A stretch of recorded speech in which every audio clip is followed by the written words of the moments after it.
ननद की गोद भराई में अमीर वर्सेस गरीब बहुओं का पहनावा। मनोरमा की बेटी अमृता बड़े खुशी से अचानक आकर सबके सामने छोटे से बच्चों के जूते दिखाती है।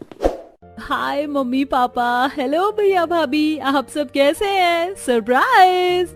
अरे अमृता बेटी, तू अचानक, ये तो बहुत अच्छा किया। हाँ बेटा, लेकिन तू अचानक कैसे? अरे माँ, सरप्राइज तो अचानक ही दिया जाता है ना। अच्छा कि अमृता जो तुम आ गई। अच्छा, एक चीज और दिखानी है आपको, ये देखिए, समझ आया? अरे दीदी, छोटे बच्चों के जूते आप क्यों लेकर आई हो? यहाँ तो छोटा बच्चा कोई नहीं है। हाँ, इसका क्या करेंगे हम? लगता है अमृता तू पागल हो गई है। अगर लाना था तो अपने साइज के जूते तो लाती। ओहो, आप लोग भी ना, अभी तक नहीं समझे क्या? बेबी शूज देखने के बाद भी?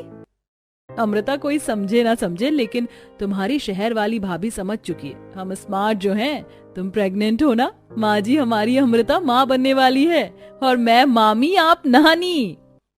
क्या सच में अमृता तू माँ बनने वाली है और हम नाना नानी? ये तो बहुत अच्छी खुशखबरी दी है तूने। यही खुशखबरी तो देने मैं यहाँ पर आई हूँ, लेकिन आप लोग समझे ही नहीं। पर हम दोनों समझ गए थे अमृता, लेकिन तुम्हारी ये गांव की गंवार गरीब भाभी समझ ही नहीं पाई। आजकल लोग प्रेगनेंसी की खुशखबरी या तो छोटे बच्चों के कपड़े दिखाकर देते हैं या उनके कोई भी छोटी मोटी चीज लाकर। कोई बात नहीं अमृता, भले ही हम ये बात समझ नहीं पाए, लेकिन आपको माँ बनने की बहुत बहुत बधाई हो। हाँ अमृता, भगवान करे तुम्हारा बच्चा सही सलामत पैदा हो, और अब तो हमें बहुत सारी तैयारी करनी है। अमृता तुम यहाँ बैठो, मैं तुम्हारे लिए कुछ अच्छा सा बना कर लाती हूँ। नहीं राधा, तू मेरी बेटी के लिए कुछ बनाकर नहीं लाएगी। शीतल बहू, मोनिका बहू, तुम दोनों में से कोई कुछ मेरी बेटी के लिए बना लाओ जो उसके बच्चे के लिए भी अच्छा हो। मेरा बिल्कुल भी बनाने का मन नहीं है। माँ जी, अमृता ने इतनी बड़ी खुशखबरी दी है तो क्यों ना बाहर से कुछ खाना ऑर्डर कर ले। नहीं नहीं मोनिका, ऐसे समय में अमृता को बाहर का कुछ भी नहीं खाना चाहिए, उसकी सेहत के लिए ठीक नहीं है। काजल, अब तुम हमें बताओगी अमृता के लिए क्या ठीक है या नहीं। देखो, हम सेफ रेस्टोरेंट से उसके लिए खाना मंगवाएंगे और हम भी तो खाएंगे वही चीज। फिर भी शीतल, बाहर का खाना तो न जाने किस तरीके से बना होता है। राधा, काजल, तुम दोनों चुप रहो। गांव की गरीब हो, शहर वाली कोई चीज पता ही नहीं है तुम्हें। मोनिका बहू, शीतल, तुम दोनों को जो ठीक लगता है वो मंगा लो। ठीक है माँ जी, तो हम सबके लिए चॉकलेट शेक और एवोकाडो सैंडविच मंगा लेते हैं।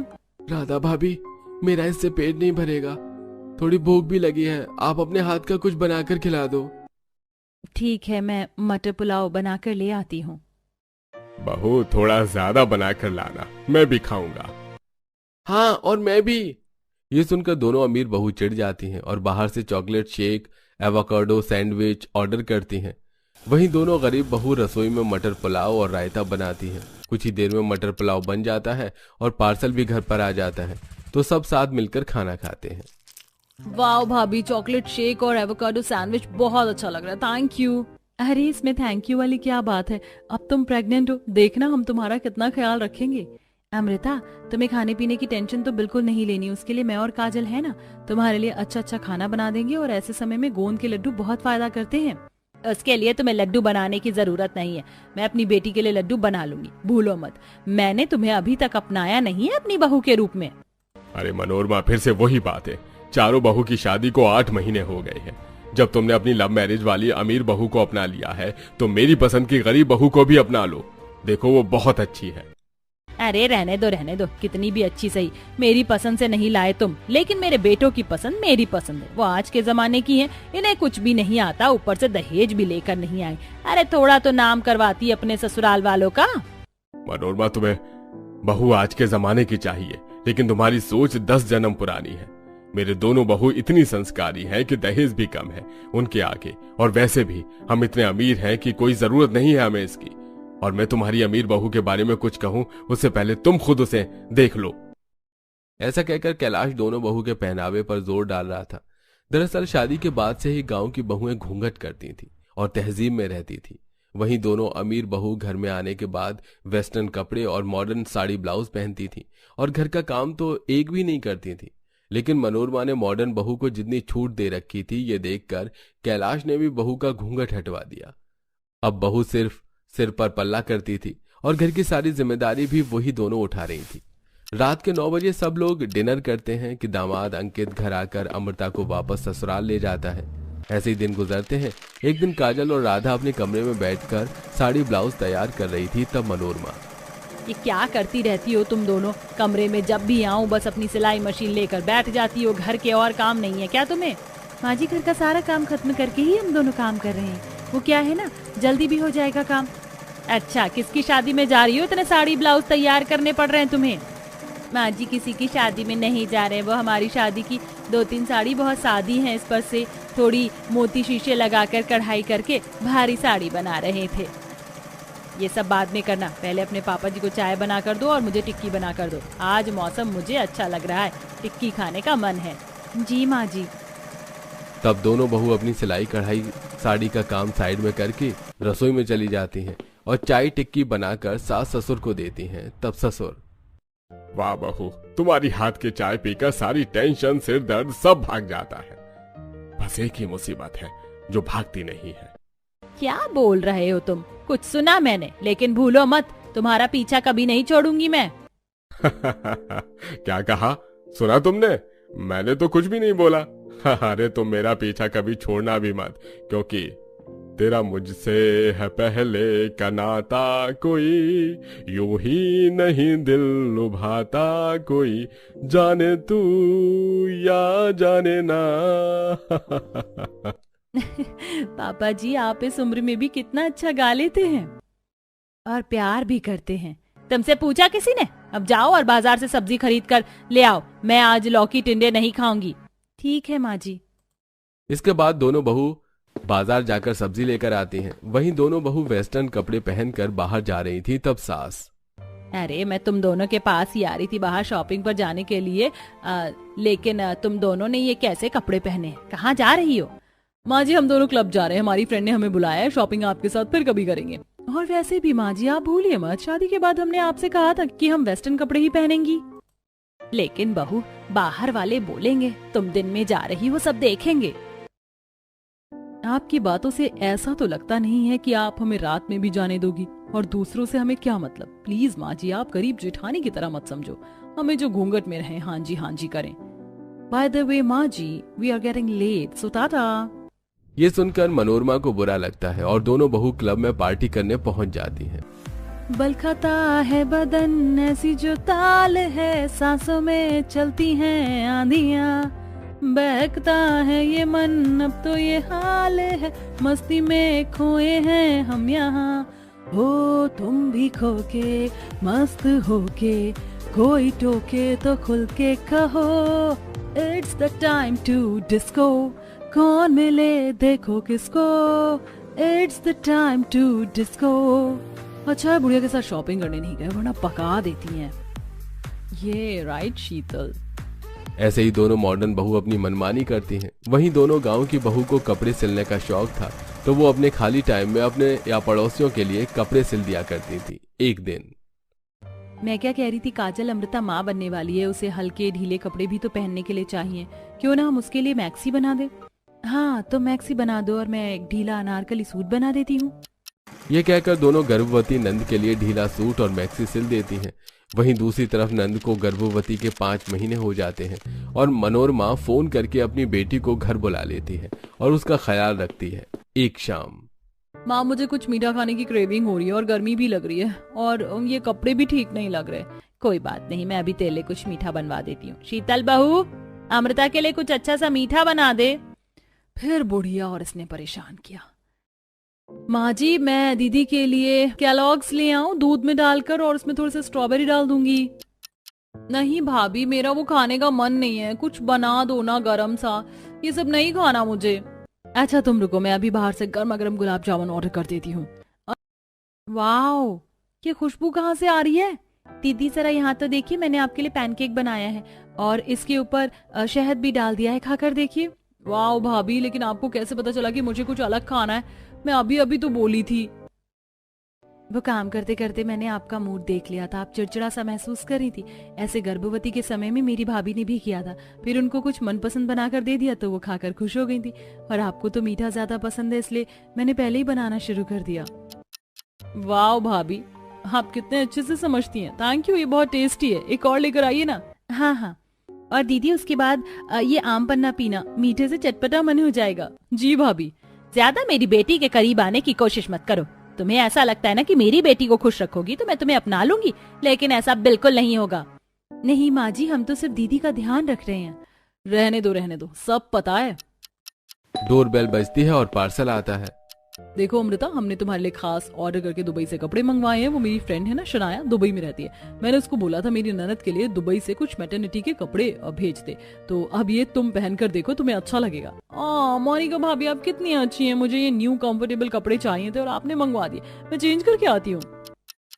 अमृता मैटरनिटी क्लॉथ्स ट्राई करके बारी बारी से दिखाती है। कुछ शॉर्ट वेस्टर्न होते हैं तो कुछ अनारकली खुले गाउन होते हैं, जिन्हें खुश होकर अमृता 3-4 दिन पहनती है, लेकिन चौथे दिन उसे रैशेस हो जाते हैं और कपड़े टाइट लगते हैं।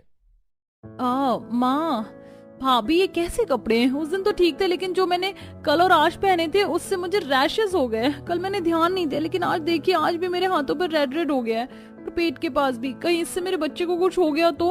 और ये कपड़े बहुत टाइट भी है, मेरा दम घुट रहा है। हे भगवान। शीतल, मोनिका, ये तुमने अपनी फ्रेंड से दुबई से कैसे कपड़े मंगवाए हैं? थोड़ा साइज ओवर खरीदना था ना। देखो उसको क्या हो गया, ये रैशेस वगैरह। ओह गॉड, आजकल तो भलाई का जमाना ही नहीं है। अमृता के लिए हमने इतनी दूर से कपड़े मंगवाए, आने में 10 दिन लगे, तब जाकर उसको दिया था, और आप लोगों को बस कमी निकालनी है। जरूर इन्होंने इधर उधर कपड़े रख दिए होंगे और हो गया रैशेस। बाप रे अमृता, तुम्हारे तो बहुत ज्यादा रैशेस हो गए। हमने खुली लाइट वेट मैक्सी बनाई है, फिलहाल तुम जल्दी से नहाकर वही पहन लो। और राधा, तुम इसे नारियल का तेल लगा दो, जिससे इसके रैशेस ठीक हो जाएं। जब तक मैं तुम्हारे रोजमर्रा पहनने के लिए ढीले ढीले सूती से कपड़े बना देती हूँ। तब अमृता नहाने चली जाती है और राधा उसे अपने हाथ का बनाया हुआ ढीली मैक्सी दे देती है, जिसे पहनकर उसे बहुत अच्छा लगता है, और रैशेस वाली जगह पर नारियल तेल लगा लेती है। वहीं काजल अमृता के लिए गर्भवती के ढीले कपड़े सिलती है और अमृता आराम करती है। थैंक्स भाभी, अब मुझे बहुत अच्छा फील हो रहा है, वरना मैं तो पागल हो जाती। ऐसे समय में जितना कंफर्टेबल रहो उतना अच्छा लगता है। शुक्रिया की कोई बात नहीं। देखना, हम तुम्हारे लिए रोजमर्रा के लिए ऐसे आरामदायक कपड़े बना देंगे, और वो भी ऐसे जो तुम पर खिलेंगे। अच्छा, अब मैं खाने की तैयारी कर लेती हूँ, क्योंकि काजल तो तुम्हारे कपड़े सिल रही है। ठीक है भाभी। तब राधा के जाने के बाद दोनों घमंडी भाभी आती हैं। अमृता, तुमने जो भी पहना है ना, किसी कार्टून से कम नहीं लग रही हो। वही तो, वो गांव की गवार तुम्हें कुछ भी बनाकर दे रही है और तुम खा रही हो, पहन रही हो। भाभी, मैंने उनकी चीज लेने से पहले आपसे चीज बोली है। आपका ऑर्डर किया खाना और कपड़ा दोनों लिया मैंने, और देखिए क्या हो गया। कपड़े से तो रैशेस हो गए। अब भले ही उन्होंने जैसा भी बनाया हो, लेकिन मेरे लिए कंफर्टेबल बनाया है, और वैसे भी इसे पहनकर मुझे कौन सा मॉडलिंग करनी है। मुझे थोड़ी देर रेस्ट करना है, आप जाइए। ये सुनकर दोनों घमंडी भाभी को अच्छा नहीं लगता। अगले दिन अमृता को दोनों शॉपिंग पर ले जा रही होती हैं। तब शीतल, मोनिका, इतने खराब मौसम में तुम अमृता को कहाँ ले जा रही हो? देख रही हो ना आप, उसका 6वां महीना पूरा हो गया। ऐसे में बाहर जाना ठीक नहीं है। अरे मौसम अच्छा है और थोड़ा सा हमारे साथ शॉपिंग कर लेगी तो क्या हो जाएगा, और टहल भी लेगी। हाँ भाभी, मैं थोड़ा सा बाहर होकर आती हूँ। तो ठीक है, मैं भी तुम्हारे साथ चलती हूँ। अमृता सुनती नहीं है। घर से बाहर निकलते ही कीचड़ में अमृता फिसलने वाली होती है। तब काजल और राधा अमृता को बचाते हैं, और वो दोनों फोन पर लगी रहती हैं। मेरा बच्चा। अमृता, तुम ठीक तो हो? शीतल, तुम्हारा ध्यान कहाँ था? तुमने अमृता को पकड़ रखा था ना, तो क्यों छोड़ा, जबकि पता है बारिश है, फिसलने का मौसम है। वो मैं थैंक यू भाभी, आपने मुझे बचा लिया, वरना शीतल भाभी ने तो मुझे। अब कोई शॉपिंग नहीं करनी, मुझे घर जाना है। मैं भी यही बोल रही हूँ, तेज बारिश हो गई है, घर चलो। तब गांव वाली भाभी ध्यान से छाते में अपनी नंद को घर ले आती है। वहीं दोनों बारिश में भीगकर पीछे पीछे आती हैं। How dare she be. ये समझती क्या है गांव वाली अपने आप को? जब से नंद प्रेग्नेंट हुई है तो अकेले ही ध्यान रखना चाहती है, और हमसे पता नहीं कैसे गलती हो जाती है। वैसे शीतल, मुझे नंद की चापलूसी करने का बिल्कुल भी मन नहीं है। छोड़ो से, अब सीधा गोद भराई पर ही कुछ करेंगे। हाँ। तब दोनों शांत हो जाती हैं। वहीं गांव वाली गरीब बहुएं अमृता की प्रेगनेंसी में ख्याल रखती हैं, उसको योग करवाती हैं, अच्छा अच्छा खाना पीना बना कर देती हैं। ऐसे ही 8वां महीना लगता है। घर में गोद भराई की रस्म की बात चलती है, और अमृता की सास भी आ जाती है। वैसे माँ, मैं चाहती हूँ मेरी बहुत अच्छी गोद भराई की रस्म हो जाएगी बहू, तेरी अच्छी सी गोद भराई की रस्म हो जाएगी, लेकिन ससुराल में अब कब तक? तू मायके में ही रहेगी, थोड़ा लाड़ प्यार हमें भी करने दे। आंटी जी आप खुद को क्यों तकलीफ दे रही हैं? यहाँ माँ जी की 4 बहुएं हैं, 4 बेटे हैं, आप वहाँ अकेले गोद भराई की रस्म की तैयारी कैसे करेंगी? हम तैयारी कर लेंगे। हाँ माँ जी प्लीज यहीं। लगता है तू ऐसे नहीं मानेगी। ठीक है, गोद भराई की रस्म यहीं होगी, लेकिन जैसे ही मेरा पोता या पोती आ जाएगी मैं तुझे अपने घर ले जाऊंगी, यहाँ नहीं रहने दूंगी। हाँ माँ जी। आंटी जी ये लीजिए खाइए, मैंने खास दीदी के लिए बेसन की बर्फी बनाई है। अरे वाह ये तो बहुत स्वादिष्ट है। इससे पता चलता है अमृता तुम अपने मायके में भाभी के साथ बहुत मजे के दिन बिता रही हो। और ये कपड़ा तो तुमने बहुत अच्छा और आरामदायक पहना है, कहाँ से लिया? माँ जी ये राधा और काजल भाभी ने बनाया है, वो मेरी हर चीज का बहुत अच्छे से ख्याल रखती हैं। अच्छा, और ये शहर वाली भाभी तुम्हारा ख्याल नहीं रखती क्या? खैर मुझे तुम्हारी गोद भराई का बहुत सारा सामान खरीदना है तो मैं चलती हूँ। तब अमृता की सास चली जाती है। राधा और काजल अपने पति ऋषभ और मोहन के साथ अमृता के लिए कुछ हल्के सोने के गहने बनवा कर ले आती है। वहीं अमीर बहू अपने पति के साथ नंद के लिए भारी गहने और कपड़े खरीद लेती है। वहीं अपने लिए भी डिजाइनर ड्रेस खरीद लेती है। वैसे शीतल, हमने इतने महंगे और इतने भारी कपड़े खरीदे हैं नंद की गोद भराई के लिए कि सब लोग हमारी तारीफ करेंगे, क्योंकि गरीब लोगों ने तो मामूली से गहने और वाहियात से कपड़े लिए होंगे जो कि अमृता को बिल्कुल पसंद नहीं आएंगे, और फिर पार्टी में हमारी ही तारीफ होगी। तुमने बिल्कुल ठीक कहा। वहीं दूसरी तरफ दोनों बहू बाजार जाकर अच्छा कपड़ा, सितारे, मोती खरीद कर घर पर नंद और अपने लिए अच्छी सी ड्रेस तैयार करती है। बाप रे, मैं तो थक गई। सारी मेहनत तो हमने अमृता के कपड़ों में लगा दी है। हाँ, अब उसकी गोद भराई का दिन है तो सुंदर और आरामदायक। अगले दिन गोद भराई में नंद की पसंद से सारी डेकोरेशन करवाती हैं और झूला सजाती हैं। मेहमान आ जाते हैं और सब गरीब बहू की सजावट की तारीफ करते हैं। अरे वाह मनोरमा, तेरी दोनों बड़ी बहू ने कितने अच्छे से सजावट की है। मानना पड़ेगा गांव से है लेकिन शहर वाली डेकोरेशन की है। हाँ, यहाँ रहकर अगर थोड़ा बहुत नहीं सीखी तो क्या फायदा। वहीं दूसरी तरफ दोनों अमीर भाभी महंगी सी भारी ड्रेस में नंद को तैयार कर देती हैं। वो थोड़ा सा बाहर चलकर आती है तो घबराहट से कहती है, मोनिका भाभी, शीतल भाभी, आप दोनों मेरे लिए बहुत अच्छे कपड़े लाए हैं, लेकिन इस गहने में मेरा दम घुट रहा है और इतनी सारी लेयर वाला गाउन पहनकर मैं चल भी नहीं पा रही हूँ, मुझे अनकंफर्टेबल लग रहा है। अरे आज तुम्हारी गोद भराई है, इतना पहनना तो बनता है। पर भाभी मुझे अच्छा नहीं लग रहा। मोनिका, शीतल, माँ बनने के समय पर गर्भवती महिला को आरामदायक कपड़े पहनने चाहिए। अमृता तुम चेंज कर लो, हमने तुम्हारे लिए बहुत अच्छा आरामदायक कपड़े बनाए हैं। जेठानी जी आपका दिमाग खराब है क्या? बहुत सारे मेहमान हैं यहाँ पर, अब रस्म चालू होने वाली है, अमृता कपड़े चेंज नहीं करेगी। चलो अमृता। इतने में अमृता एक कदम चलते ही उल्टी करती है और फिर बेहोश हो जाती है। तब राधा और काजल उसे कमरे में ले जाकर होश में लाते हैं और नींबू पानी पिलाते हैं। देखो अमृता, ये रहे तुम्हारे आरामदायक कपड़े, हमने इसे अपने हाथों से बनाया। इसकी कढ़ाई से ऐसा लगेगा कि हैवी वर्क है, लेकिन पहनोगी तो रूही लगेगा। हाँ अमृता, तुम्हें कैसा लग रहा है? देखो आज तुम्हारी गोद भराई है, हम तुम्हारा बुरा नहीं चाहते। मैं जानती हूँ भाभी, अब मैं ठीक हूँ, मैं कपड़े बदल कर आती हूँ। तब अमृता गांव वाली भाभी के हाथ के बने कपड़े पहन कर आती है। फिर दोनों भाभियां उसे हल्के गहने पहनाकर तैयार करके बाहर ले जाती हैं, जहां सब लोग नंद और गरीब बहू का पहनावा देखकर बहुत खुश हो जाते हैं। अरे ये हमारी बहू तो पिछली बार से भी ज्यादा अच्छी लग रही है। हाँ मेरी बहू, अब तू ठीक तो है ना? हाँ माँ जी, मैं बिल्कुल ठीक हूँ। काजल और राधा भाभी ने बहुत आरामदायक कपड़े बनाए हैं मेरे लिए, जो मुझे बहुत अच्छे लगे। और ये जो मैंने गहने पहने, इसका वजन भी नहीं पता चल रहा, वरना शहर वाली भाभी ने तो ऐसे कपड़े और गहने दिए थे जिस वजह से मेरी तबीयत इतनी खराब हो गई। ये तो पता है मुझे। मनोरमा, जरा अपनी बेटी और 2 बहू को देख, कितनी संस्कार और सुंदर पहनावा लग रहा है। और एक तेरी ये दोनों महारानियां हैं, देख कैसे कपड़े पहन कर आई। आज भी इतने सारे मेहमानों में शर्म नहीं आती। मोनिका, शीतल, तुम्हें पता है ना आज तुम्हारी नंद की गोद भराई है, इसके ससुराल वाले भी आएंगे और बाकी सब रिश्तेदार भी, तो ऐसे कपड़े पहनना जरूरी था। हाँ माँ जी, हम अपना पहनावा आप लोगों के लिए नहीं बदलेंगे, जिसको जो समझना समझे। जब देखो तब ये पहनावा वो पहनावा कर रही हैं। ब्रांडेड कपड़ों की बात हर किसी को समझ में नहीं आती है। वही है गंवार जेठानी की तरह अमृता भी निकली। बस शीतल, बहुत हो गया। मेरी बहन और परिवार की इज्जत को तुम ऐसे नहीं उछाल सकती। बेहतर होगा तुम यहाँ से चली जाओ। मैं तो कहता हूँ इन्हें डिवोर्स ही दे देते हैं। नहीं नहीं, ऐसा मत कीजिए। देवर जी गुस्सा नहीं करते। देखो शीतल, मोनिका, आज अमृता का बहुत बड़ा दिन है, अपनों की खुशी के लिए, घर की इज्जत के लिए। अगर ट्रेडिशनल कपड़े भी ब्रांडेड पहन लोगी तब भी तुम इतनी सुंदर और स्टेटस वाली लगोगी। तुमने ये बात तो समझी नहीं, और तुमने ये भी नहीं समझा कि अमृता को कैसे कपड़ों में कितना अनकंफर्टेबल हुआ होगा। थोड़ा समझ जाती तो आज दोनों देवर जी इतने लोगों के बीच में तुम्हें तलाक देने की बात नहीं करते। देवर जी, एक मौका देकर इन्हें छोड़ दीजिए। हमसे गलती हो गई जेठानी जी। माँ जी और अमृता अपने घमंड के चक्कर में हमने तुम्हारी परेशानी भी नहीं समझी। प्लीज हमें माफ कर दीजिए। इतना सब कुछ हो गया तो मैं भी अपनी गलती की माफी मांग लेती हूँ। राधा बहू, काजल, आज से मैं तुम्हें अपना रही हूँ क्योंकि तुमने हमेशा इस घर का, मेरी बेटी का भला ही चाहा, पर मैंने तुम्हें कभी नहीं समझा। तुम दोनों सच में बहुत अच्छी सिलाई करती हो और इस पूरी पार्टी में बहुत अच्छी लग रही थी। शुक्रिया माँ जी, और आप हमसे बड़ी हैं, आपने हमें अपना लिया, यही हमारे लिए बहुत है। चलिए अब मेरी गोद भराई की रस्म कर दीजिए। हाँ हाँ। तब नंद की गोद भराई की रस्म शुरू हो जाती है। सब उसे तोहफा और आशीर्वाद देते हैं और नाच गाकर माहौल को अच्छा करते हैं। अपने आंगन में सितारों को सजाए रखना, अपनी गोद में बहारों को बिछाए रखना।